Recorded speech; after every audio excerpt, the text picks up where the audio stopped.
Hey, welcome back to the channel, fellow Ristopians. Welcome back to Ristopia. Now, this video, most of my videos are just, well, they're all one-shot videos, so zero editing. But this my favourite watch in the world ever video is the only one that I've recorded about 10 times and then thinking, nope, that's not good enough. I've got to do it again. So you may not actually see this take of this video. The last effort I made, there's always something. I think the problem is that because it's my favourite watch in the world, I kind of feel that I have to do it justice. And if I leave one little thing out, then it's got to be redone because I can't. I'm not editing videos at the moment yet. Not editing videos yet.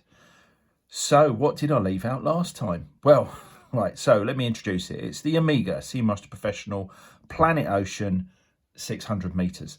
Now, what I left out last time, I'm going to now mention immediately. The name, Planet Ocean.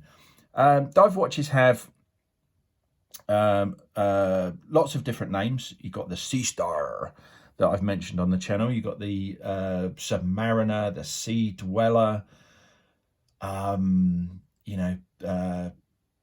to think. What's the Blancpain? What's that? 50 Fathoms. The 50 Fathoms.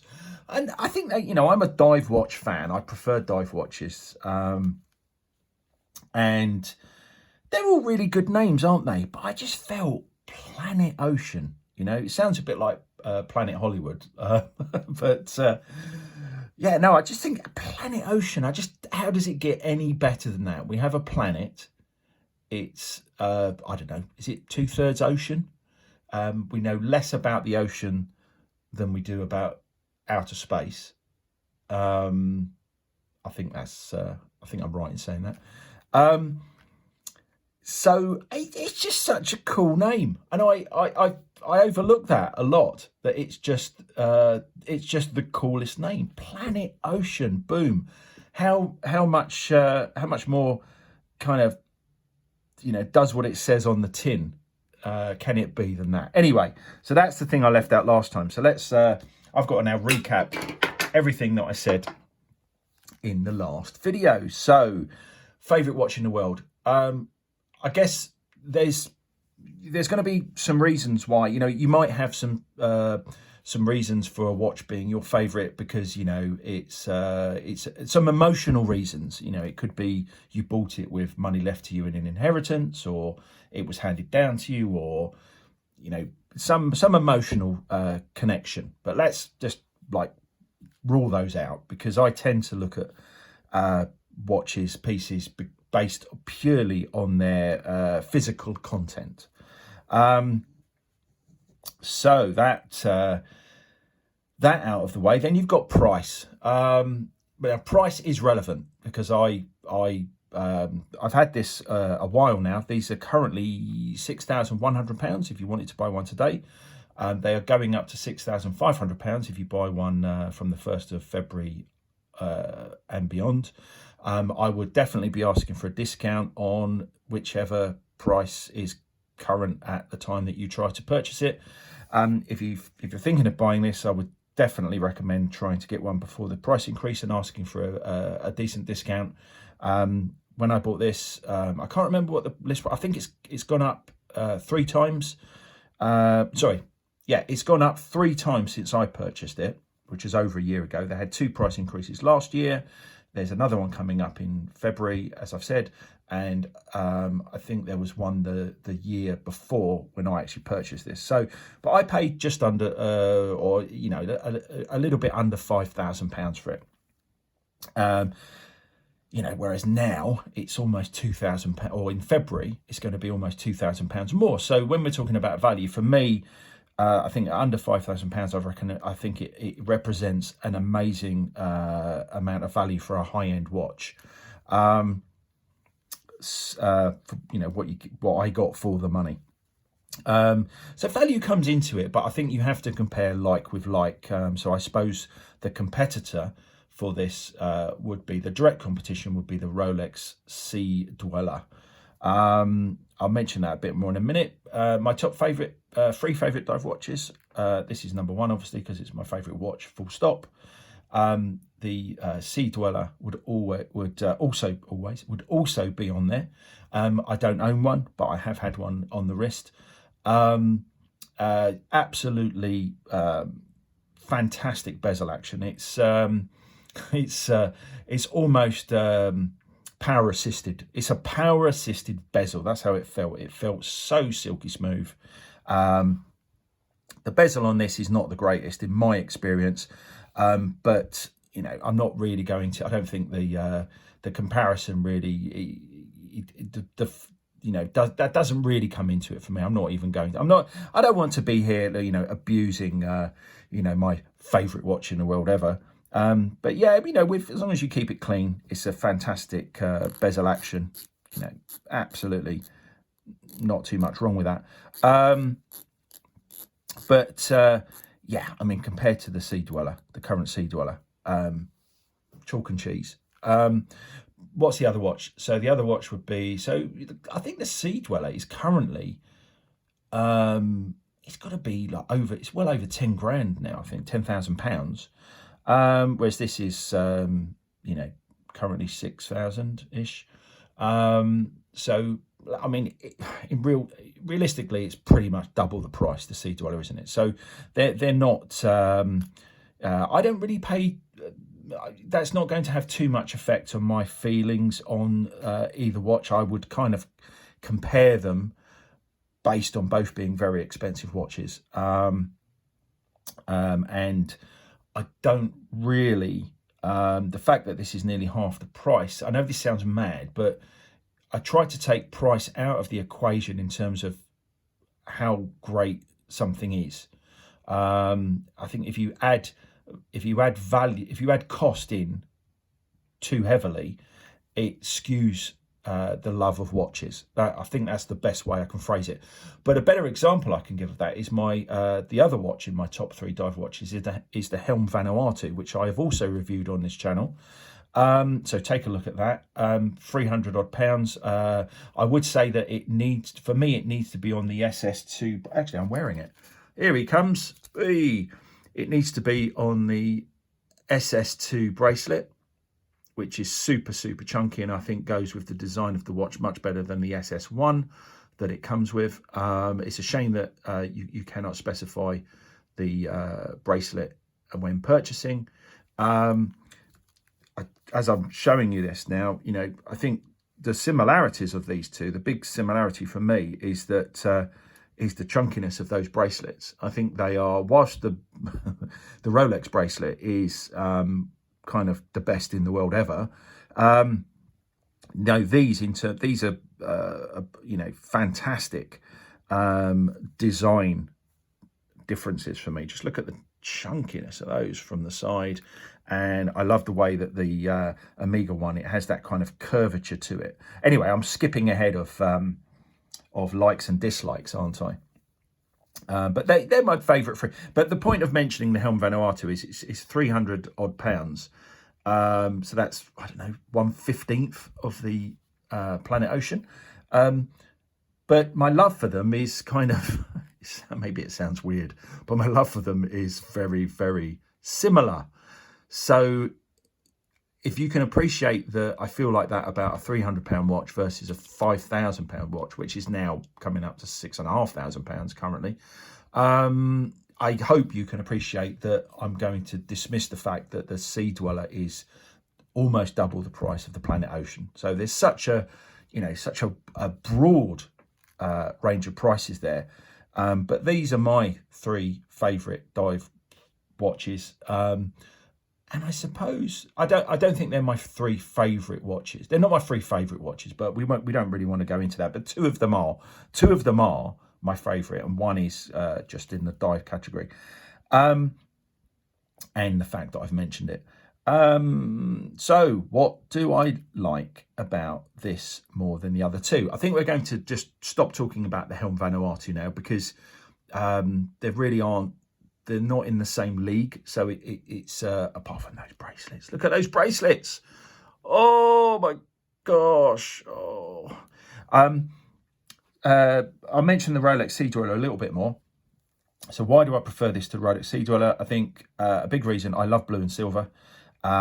So the fact that this is available in blue, could you imagine a blue? I know you can get the deep sea with a partly blue dial, but can you imagine a blue Sea Dweller? Oof. Oh. But yeah, so you can't get the Sea Dweller in blue, but you can get the Planet Ocean in front of us here now in blue. So that's a big plus point for me. I think at this point we need to kind of drop the Sea Dweller chat, the Sea Dweller comparisons as well. The one thing I would say is what I really don't like on the Sea Dweller is I'm really not a fan. That's probably why, one of the reasons I don't have one, and I wouldn't want one even if I could get the cash to buy one and they would sell me one, is it has a Cyclops. And I'm really not keen on Cyclopses. Or is it Cyclo? How does that work? I'm really not keen on them. So, yeah, it's a shame. I know previous Sea Dwellers have not had a Cyclops, but the current one does. I'd kind of forgive it that for the bezel action. But anyway, we're going back to the bezel action, which we weren't going to mention again. All right, so now we've got rid of the other two. They're not in the video anymore. Why is this my favourite watch? Other than its comparison with its other two near compadres. I guess one of the things is that with a favourite watch, it has the least things that are. We're all looking for the perfect beat. It doesn't exist, but I guess you're kind of looking at how many things are there on that watch that you would change. Now, on the face of it, there is only one with this watch. One, possibly two halves. No, one and a half actually. Yeah, one. No, there's two. There's two things I would actually change. First is that date window. These Arabic numerals here and the everything on that bezel are, I think I'm right in saying they're platinum. How much not? Even if they were just highly polished steel, how much nicer would it look if there was an Arabic numeral 3 rather than a date window? I just think that would be so good. I mean, that's the one thing I would really like to change. It's the thing that I look at and I feel I really wish that was different. Now, the other, I suppose, is it the other two? I think the other two, yeah. So that's the only one that I actually would change. If I could, I would wave a magic wand and that date window would change to a platinum Arabic numeral number 3. Something that I wouldn't change, but I think needs mentioning, is the manual helium escape valve. Now, I'm not a fan of manual helium escape valves. I think they look really horrible on, they look awful on pretty much every other Omega. And I know this sounds like I'm only saying it because I own this watch and I love it, but I'm not going to be one of those people that says I don't like it, but I don't see it there. Definitely not. But I think that on this particular piece, this is the only Omega that I own, apart from some moon swatches, if you include them. And if you'd like to see my feelings on the moon swatch, please leave a comment down below. Apart from those which don't have helium escape valves because they go to the moon, this is the only one I own. And I think really that I quite like the fact that it's a signature of Omega dive watches, that it has a helium escape valve. So I kind of want it there. And other than that, it adds to the chunkiness of the whole piece. It's a lovely parallel. It's a nice size. It's parallel. I think it's good proportion in size with the actual crown. And for those reasons, I would keep it. I wouldn't change that if I could. On other Omegas, I certainly would rather they didn't have them. But going forward, I personally wish that Omega kind of ditched the manual escape helium escape valve, but I don't think they will. Now so that's kind of something I wanted to mention, even though I don't actually want to change it. So what's the thing that the second thing that I would change? Now I prefer male end links.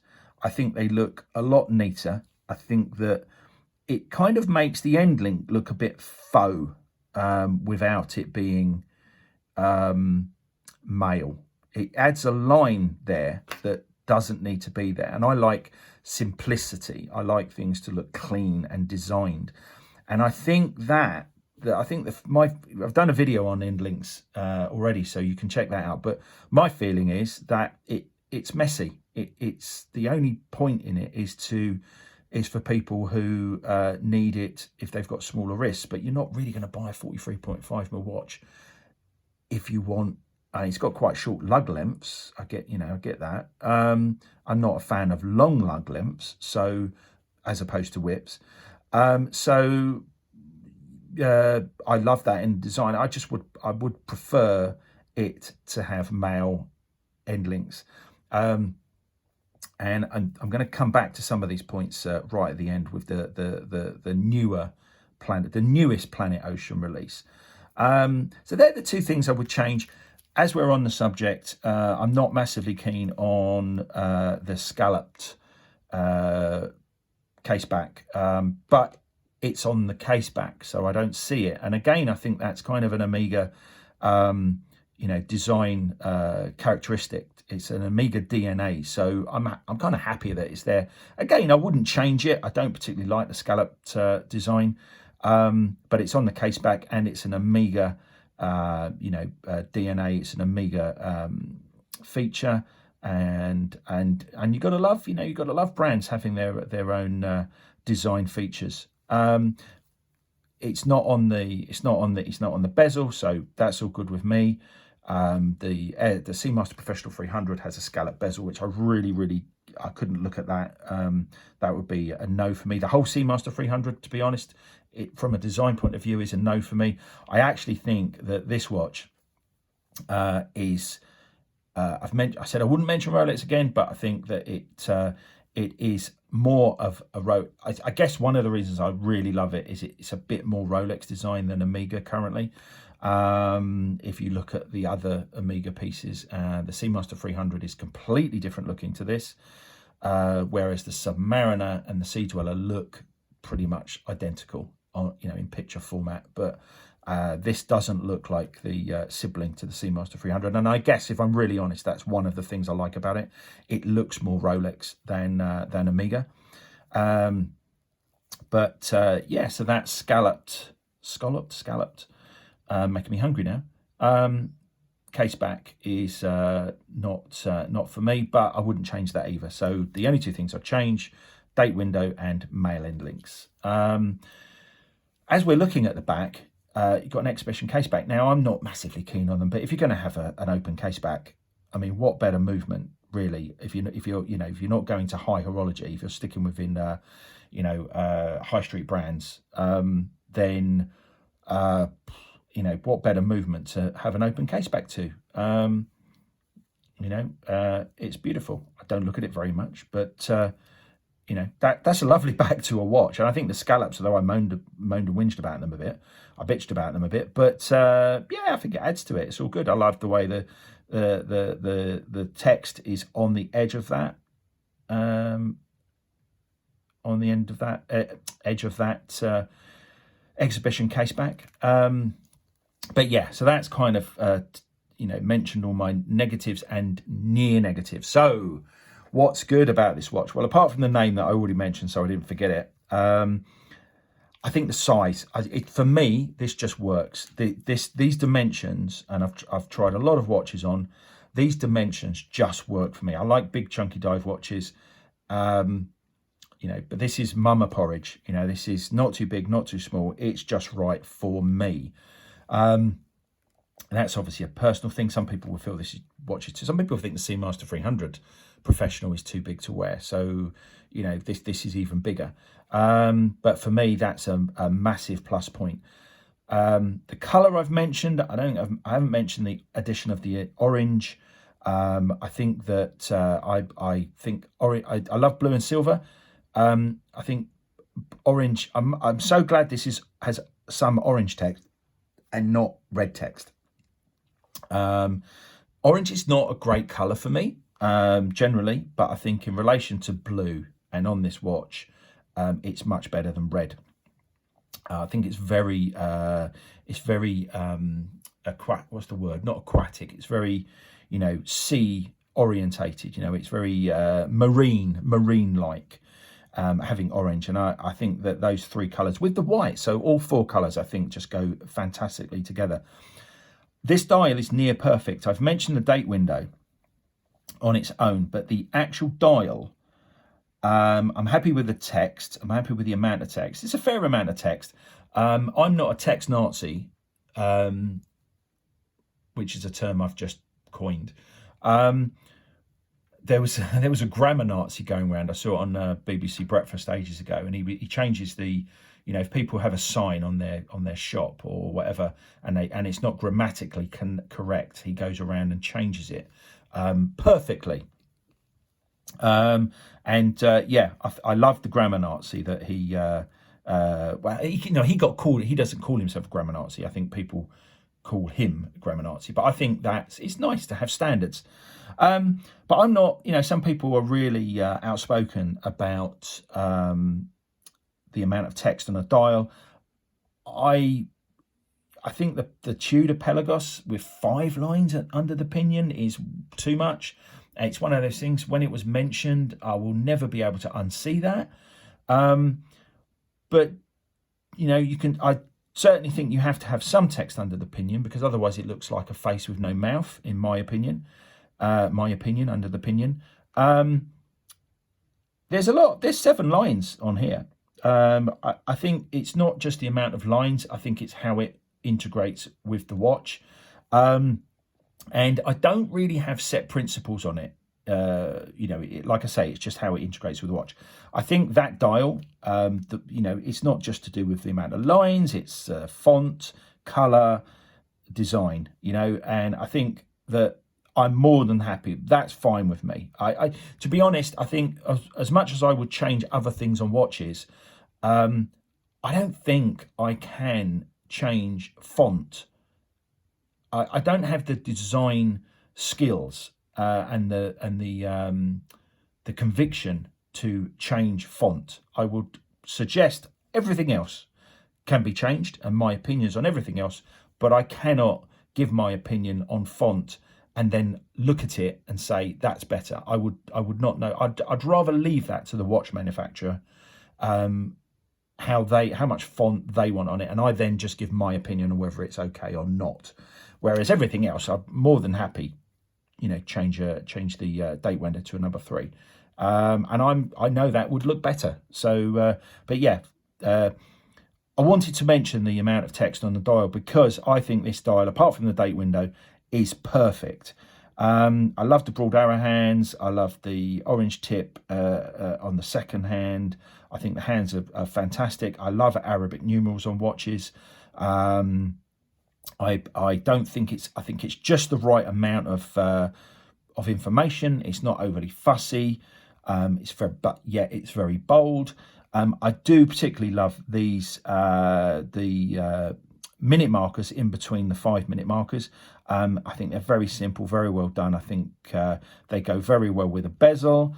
So almost perfect dial. Apart from as I say, from the date window, I think it's a perfect dial. So that dial is something that I really, really love. Bezel, ceramic dial as well, actually, but that's, you're never going to touch it and scratch it and stuff. So it just looks gorgeous. It's gorgeous. Lovely high polished dial and lovely blue. So, but yeah, so I believe as I've mentioned before, I believe these are platinum, the bezel numerals. I think it's liquid formed or something. I'm not really too sure. But yeah, it's a lovely bezel. I think it's a lovely proportion bezel for the watch face, and it goes all in all with the case size. It is quite a thin bezel for a dive watch, the width, but I think it needs to be that width I did actually say that the Helm Vanuatu is a little bit small for me, and I think they need to make an XL. And one of the things I would do is just increase the width of the bezel, which would increase the width of the case, but not change the width of the diameter of the actual dial.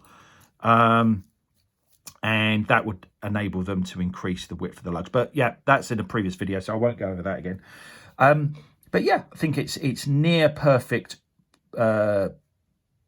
Well, I think it's perfectly proportioned, the case. So that's all the good points on the case. Now, I think that Rolex make the best bracelets in the world. Well done if you're still watching, by the way, because the time I'm looking at the timer and it's this one's getting posted though. I think Rolex make the best bracelets in the world. I think that bracelets are a massively important part of a watch. I'm not going to be popping it on a strap, even if it's a dress watch. More or less, I mean, there's always an exception to the rule, but I'm not going to be doing that. So bracelets are amazingly important. I think Grand Seiko bracelets are awful, and they really detract from the quality of the watch. Massive problem, I think. But with a Rolex, I think they add to the quality of the watch. So in between that, you've got the Helm Vanuatu, which I think is definitely on the bracelet, adds to the quality of the watch. And it's the same with the Omega Planet Ocean. I think it's a lovely bracelet. I've whinged a bit about the end links, but I've mentioned the curvature, I believe, of that. I think it looks like a turtle shell. I can't think of any other watches that do that, have that kind of curve. It's such a chunky bracelet. At the ends of the links, that lovely chunky oval, it's the lovely chunky screws holding the pins in, screwed pins. It's a lovely chunky clasp with milled clasp, all three sections of the milled clasp. It's got toolless adjustment, which is kind of standard these days. It'd be difficult to make a watch now without toolless adjustment, unless you're Grand Seiko, and then you make one without any adjustment. So but yeah, I love Grand Seiko, as I've said in previous videos, but come on, Grand Seiko, sort those bracelets out. So yeah, bracelet, another love of this watch. I think that's about it. I think I've covered everything I would, two small things I would change, and everything I love about this. And I've compared it to its peers, both in monetary terms and just design quality for the price terms. I'd love to know what you think about it. As I say, this is it's half an hour video. If you've got this far, then I hopefully you'll have another couple of minutes to leave a comment down below. Let me know what you think. Let me know if I've missed anything, anything you agree, disagree with. Would be great. Particularly because this is my favourite watch, and it's nice to know what other people feel. I think it gets a bit overlooked not really in the shadow of the Seamaster Professional 300, but just because that one is so popular and it's at a lower price point and it's a smaller, it's still not a small case diameter actually, but it is smaller. It's got all the hype, and a lot of people will watch, will follow the hype and buy one that other people like rather than what they like. But I certainly bought this. I actually bought this because I saw it on a Bark and Jack video, in which he was comparing it to the Sea Dweller. And I hadn't really been that aware of it until that point. And I looked at it and I thought, that actually looks really good. So I went to a dealer to see it in the flesh, haggled for a bit of a discount and bought this. Best thing I ever did. I would not have bought it had I not loved it. But it has certainly, my love for it has deepened with ownership. Yeah, I can't really say. I'm getting a bit teary now, so I'm gonna end it there before we actually get into 30 minutes. So on that note, one wrist, love it.